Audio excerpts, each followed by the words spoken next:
Hello everyone, welcome back to my YouTube channel way to physics. तो कैसे हैं आप लोग। देखिए, हमने एक सीरीज शुरू की हुई थी गेट प्रीवियस ईयर्स के लिए। कल हमने 2011 सॉल्व पेपर किया था। आज हम 2012 पेपर सॉल्व करेंगे।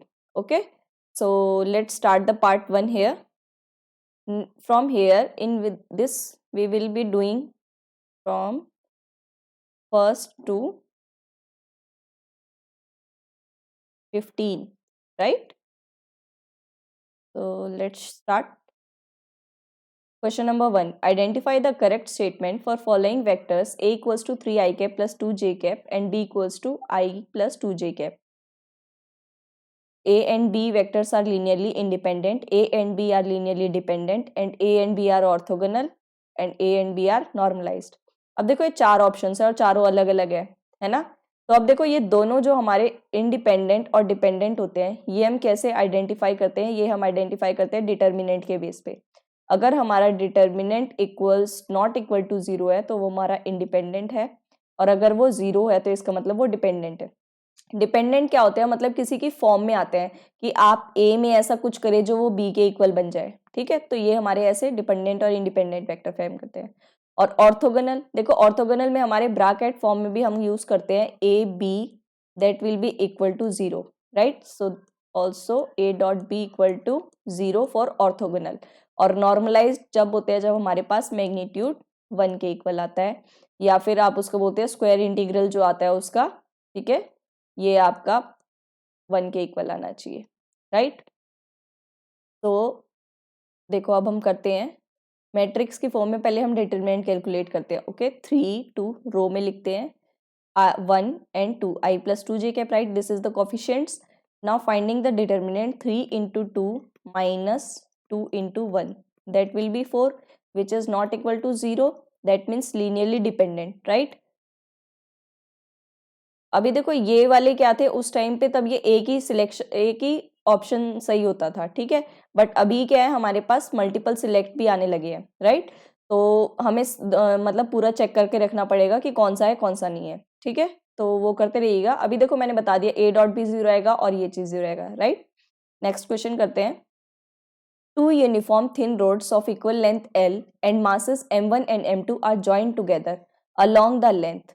ठीक है, हमारे पास दो रॉड है, उनको ज्वाइंट किया गया है, सेम लेंथ है L and L but different masses, that is m1 and m2, right. The moment of inertia of combined rod of length 2l। अब क्योंकि ये रॉड की कंबाइंड लेंथ कितनी है 2l, इसका moment of inertia about an axis passing through mid point, मतलब यही हमारा मिड पॉइंट है और परपेंडिकुलर है, यहीं पे हमें मोमेंट ऑफ इनर्शिया बताना है, राइट। अब देखो, सिंपल रॉड के लिए अगर वो लेफ्ट हैंड से, मतलब एक साइड से हमारा रोटेट करता है, तो उसके लिए हमारा मोमेंट ऑफ इनर्शिया क्या होता है, ml²/3। ओके, सो अब देखो, अगर ये दो रॉड्स हैं, हम इनको ऐड करते हैं तो आपका कैसे आएगा, ये पहला वाला मास 1 के लिए m1l²/3 और मास 2 के लिए m2l²/3, राइट। क्योंकि लेंथ तो देखो यही है l और l, राइट। तो ये कितना बनेगा आपके पास m1 plus m2 l²/3। Okay, so that matches your option number C. Okay, so that is C option is correct option. Okay, now see question number 3. A space-time dependence of electric field of linearly polarized light in free space is given by, ठीक है, where E naught omega k are amplitude, angular frequency and wave factor respectively. The time average density associated with the electric field is, okay, ये आपको कुछ options given है। अब देखो, हमारे पास क्या होता है, E कितना गिवन है आपके पास, E naught cos omega t minus k z, right. और हमारे पास जो यू ई होता है that is E naught E square epsilon naught, you can say that by 2। Okay, तो इसमें वैल्यू रखिए E स्क्वायर के लिए, that is epsilon naught by 2 E naught square cos square omega t minus k z. अब हमें ये time average में निकालना है, तो एवरेज में ये कितनी होती है हमारे पास, epsilon naught by 2 e naught square, ये तो एज इट इज क्योंकि कॉन्स्टेंट्स है, cos square omega t minus k z. अब देखो, कॉस स्क्वायर और साइन स्क्वायर के लिए हमारे पास क्या होता है, इनका मीन होता है हमारे पास 1/2। ओके, तो ये आपका टोटल कितना बन जाएगा, epsilon not E naught square by 4। ठीक है, यही हमारे पास टाइम एवरेज बन जाएगा। तो ये आपका option number A correct. Okay, now next move question, if the peak output voltage of full wave rectifier is 10 volt, its DC voltage is। अब देखो DC voltage for full wave rectifier ये कितनी होती है हमारे पास, VDC twice of VP, you can say that peak voltage divided by pi। तो यहाँ पे सिंपल वैल्यूज रखिए, ठीक है, ये सिर्फ फॉर्मूला बेस्ड क्वेश्चन था। तो ये आपकी कितनी आएगी, that is approximately 6.36 volt. That is your option number C is correct. Okay, now let's move to question number 5। It says a particle of mass m is confined in two-dimensional square well, potential of dimension a.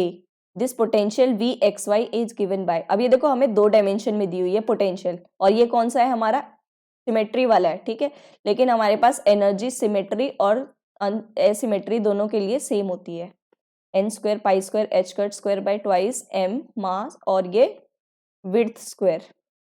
ठीक है, अब ये देखो इसमें symmetry है, that means minus ए से ए है, ठीक है, तो टोटल विड्थ कितनी है इसकी 2a, राइट। सो ये आपका देखो कितना बनेगा, अब देखो टू डायमेंशनल है तो n स्क्वायर कितना होगा आपके पास, nx square plus ny square. ठीक है, ग्राउंड स्टेट के लिए क्या होता है आपके पास n1 राइट, xy फॉर्म में, और हमारा बोला है एक्साइटेड स्टेट के लिए, तो दैट विल बी 1 2 और आइदर 2 1। ठीक है, इसकी डीजनरेसी कितनी रहेगी, 2 रहेगी। ओके, सो इसको हम पुट करते हैं 1 2 2 1, ये कितना बनेगा आपके पास, देखो ये कितना बनेगा, ये n स्क्वायर हमारे पास that will be 5, 1 square plus 2 square 4 right, 5 pi square h cut square by twice of m and width 2a whole square, that means 5/8 pi square h cut square by m a square. ठीक है, यही हमारा answer correct है। देखो यहाँ पे ना options गलत थे। ओके, तो कंफ्यूज मत हो ना, ये करेक्ट आंसर है। नाउ क्वेश्चन नंबर 6, देखो ये हमारा प्रीवियस ईयर्स में भी आया हुआ था राइट, 2011 में किया था ना हमने, हमें चेंज निकालना था, प्रेशर चेंज निकालना था, और डेंसिटी का हमें 1% दिया हुआ था। तो यहाँ पे फॉर्मूला सिंपल कितना होता है हमारे पास, -1/v dv/dp। ठीक है, that means A option is correct. Now second question 7th, the ground state of sodium atom is a 2s1/2 state. The difference in energy levels arising in presence of weak external magnetic field given in terms of Bohr magneton. Okay, now see situation क्या given है, state हमें 2s1/2।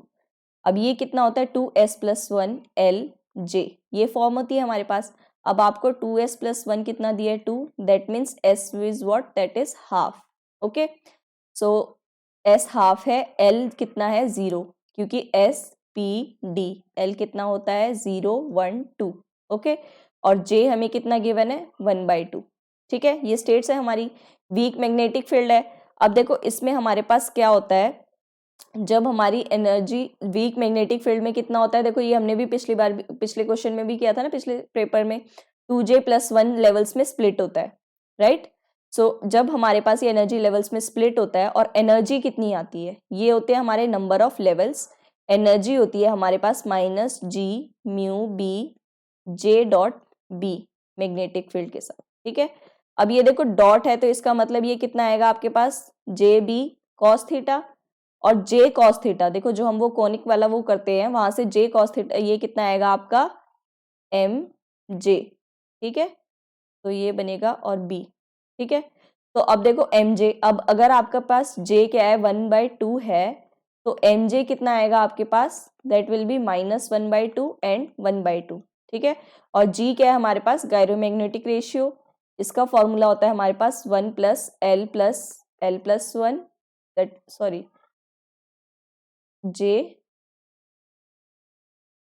Plus s+1 and -l+1। ठीक है, divided by twice of j+1। अब हमारे पास value सब given है, s1/2 l0 और j1/2। ये पुट करने के बाद हमारा g कितना आता है 2 आएगा, ठीक है। अब देखो इसको पुट करो इसमें, तो लोअर लेवल के लिए -1/2 के लिए जब mj आपका -1/2 है और लोअर लेवल है ना, तो इसके लिए कितनी आएगी, that will B minus minus कितना बन जाएगा, +2 म्यू बी और mj कितना 1/2, तो ये कितना बना, म्यू बी बना +b, ठीक है। और अपर लेवल वाली हमारी कितनी बनेगी, जिसमें वो +1/2 है, ठीक है। तो ये कितना बनेगा, ये नेगेटिव म्यू बी आएगा, ठीक है। अब देखो हमें क्या बताना है, इन दोनों का डिफरेंस बताना है, ठीक है। तो डिफरेंस क्या होगा, this will be minus this, right. तो ये कितना आएगा हमारे पास 2 म्यू बी, क्योंकि माइनस माइनस प्लस हो जाएगा, ठीक है।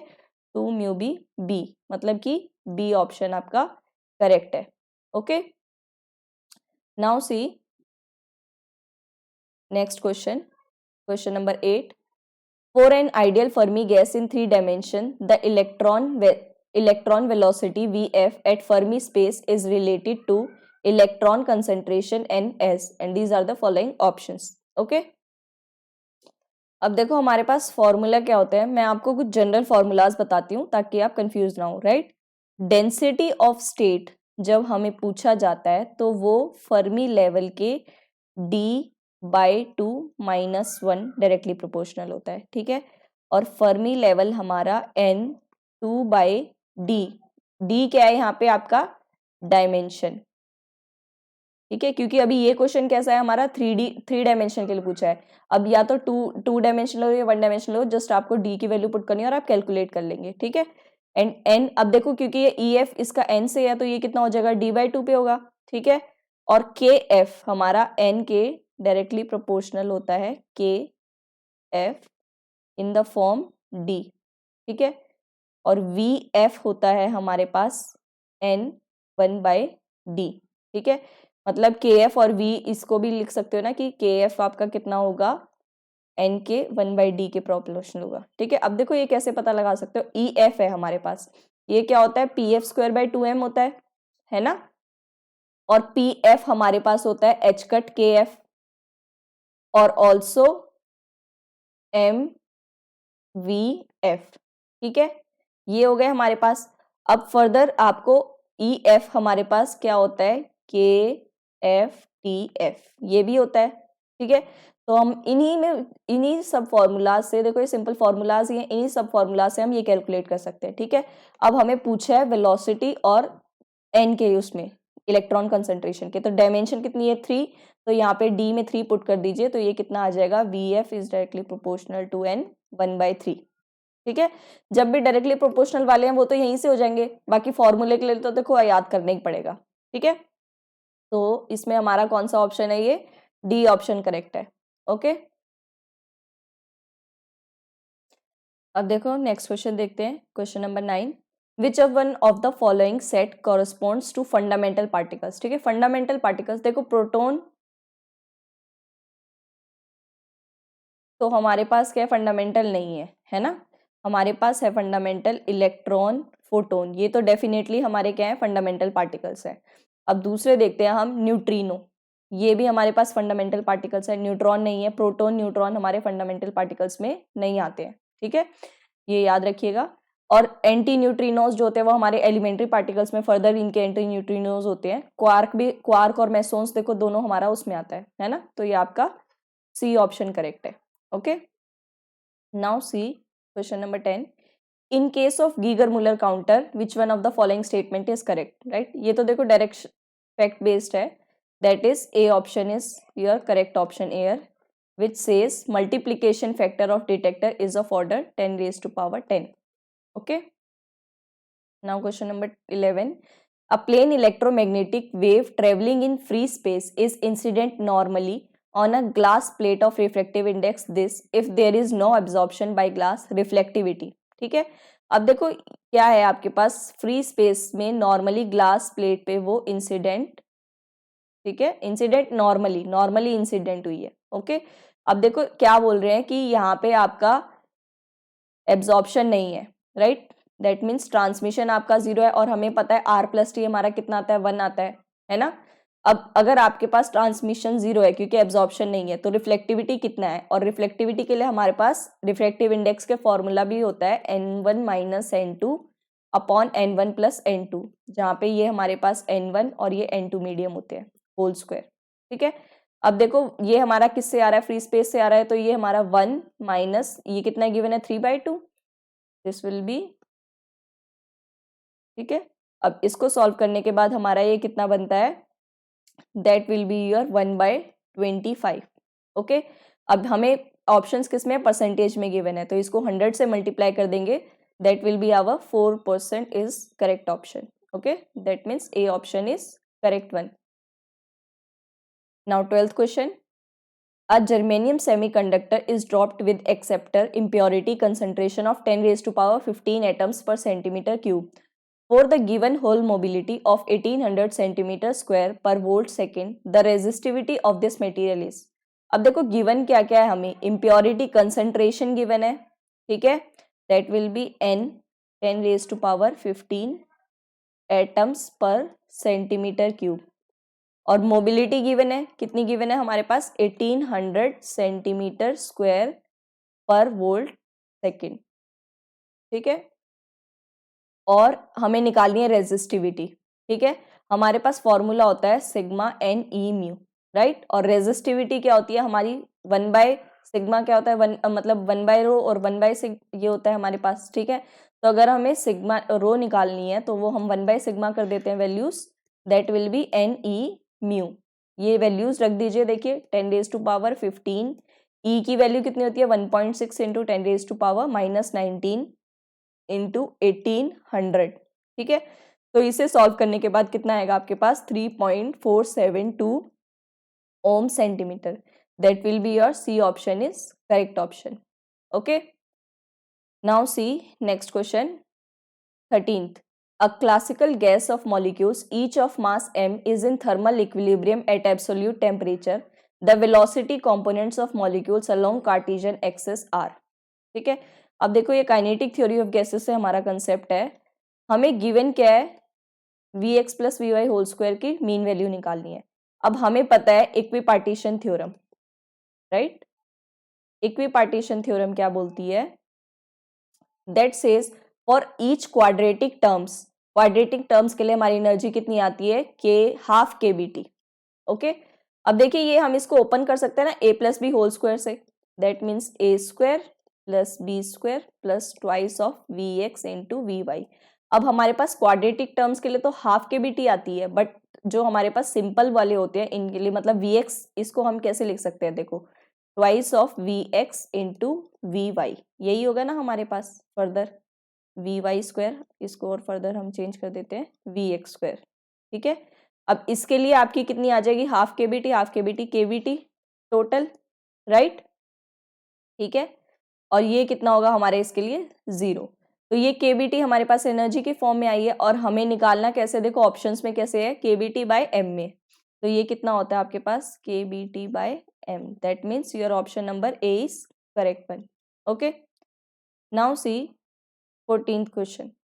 In central force field, the trajectory of particle of mass m and angular momentum L in plane polar coordinates is given by, where E is eccentricity of particle's motion. Which one of the following choice for E gives rise to parabolic trajectory? ठीक है, अब देखो E पूछा है, हमें ये पता है पैराबोलिक ट्रेजेक्टरी बोल दिया है, पूरा क्वेश्चन मतलब कंफ्यूज होने की जरूरत नहीं है, जस्ट इसकी स्टेटमेंट में ही आंसर है। पैराबोलिक में हमारे पास E की वैल्यू कितनी आती है 1, ठीक है, कोनिक सेक्शंस में हम ये पढ़ते हैं। अब देखो बाकी वैल्यूज भी मैं बता देती हूँ ताकि कंफ्यूजन ना हो। ई की 0 वैल्यू हमारी सर्कल मोशन में होती है, और 0 से 1 हमारी होती है एलिप्स में। Okay, and E greater than 1 will be for hyperbola. ठीक है, अब देखो क्वेश्चन 1 पूछा है, बट हम ये सारा रिवाइज कर लेते हैं इससे। Okay, now next question, identify the correct energy band diagram for silicon doped with arsenic. Here conduction band, valence band ED and EF are conduction band, valence band, impurity level and Fermi level respectively. ठीक है, अब देखो हमारे पास क्या होता है, arsenic क्या है हमारे पास पेंटावेलेंट, राइट, पेंटावेलेंट है, ठीक है। अब पेंटावेलेंट है तो इसका मतलब कौन सा हमारा सेमीकंडक्टर है, एन टाइप सेमीकंडक्टर, राइट। कौन सा कंडक्टर है हमारे पास, एन टाइप सेमीकंडक्टर। अब एन टाइप सेमीकंडक्टर में क्या होता है हमारे पास, जो हमारा फर्मी लेवल है, जैसे जैसे आपकी डोपिंग इंक्रीज होती है, ठीक है, वैसे वैसे आपका फर्मी लेवल कंडक्शन बैंड की तरफ मूव करता है। ओके, जैसे ही हमारा वो कंडक्शन बैंड की तरफ मूव करेगा और हमारा ईडी भी वहां से मूव करेगा, राइट। तो देखो आपका ये सिचुएशंस कौन से ऑप्शन में, बी ऑप्शन में मैच होती है, that means B option is our correct option. Okay, तो आज के लिए 15 क्वेश्चन अभी हमने कर लिए हैं। ओके, बाकी रिमेनिंग क्वेश्चंस हम नेक्स्ट पार्ट में करेंगे। Okay, so stay connected. और आज भी हम जैसे 2012 पेपर्स पूरा सॉल्व कर लेंगे, तो गेट एग्जाम तक हम कोशिश करेंगे कि पूरा अच्छे से क्लियर कर देंगे ये सीरीज, राइट, ताकि हमारे एग्जाम टाइम में काफ़ी बेनिफिशियल रहे और माइंड में भी रहेंगी ये चीज़ें, है ना। तो आपको सिर्फ एक फ़ोन चाहिए, ठीक है, और आपको क्या चाहिए, ईयरफोन्स चाहिए, ताकि आपको जो भी माइंड में रहे, कुछ भी काम कर रहे हो साथ साथ उसको रिवाइज भी करते रहो, ठीक है, तो आपके लिए बेनिफिट रहेगा, राइट। तो स्टे कनेक्टेड, थैंक यू।